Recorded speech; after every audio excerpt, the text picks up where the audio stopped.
Today I'd like to show you how to make the bees and the honey pot for your cute handmade bear. If you haven't already made one, you can find in my videos a full tutorial and free pattern. For this project you'll need a small glass jar and some polymer clay. Here's my little cutie in his natural environment. Firstly, I'd like to apologise for the lighting, but I hope you can still see what I'm doing. The first thing I do is I make two small balls. I then make a little teardrop shape and I stick them all together. This makes the body of the bee. I then scoop out a small amount of white polymer clay and I massage it until it's soft. I flatten it out and then using a poker I make some dents on either side.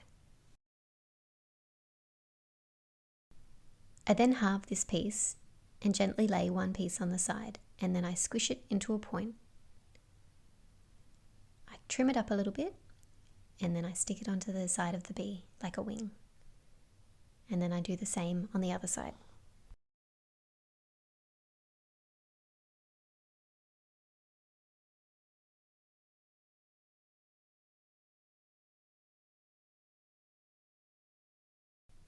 Once it's all ready, I then make another 4.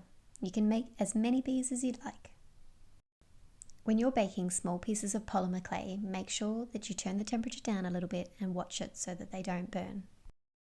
This was the first time that I'd tried to entirely encase glass in polymer clay, and I thought that I could just wrap it around and it would stick nicely, but it didn't, so I spent a lot of time pressing and smoothing this out. I used a few tools to kind of work those coils flat. Originally I had wanted to keep the coils, but I think that if I was doing it again, I would soften all the polymer clay and I would make snakes or coils and I would wrap it around the glass and hide the joins at the back.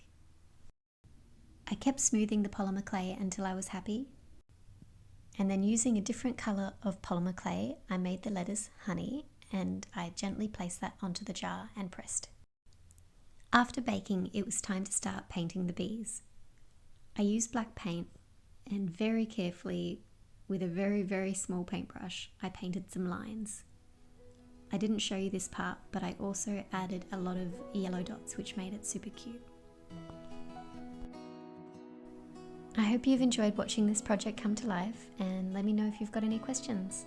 Happy crafting, everyone!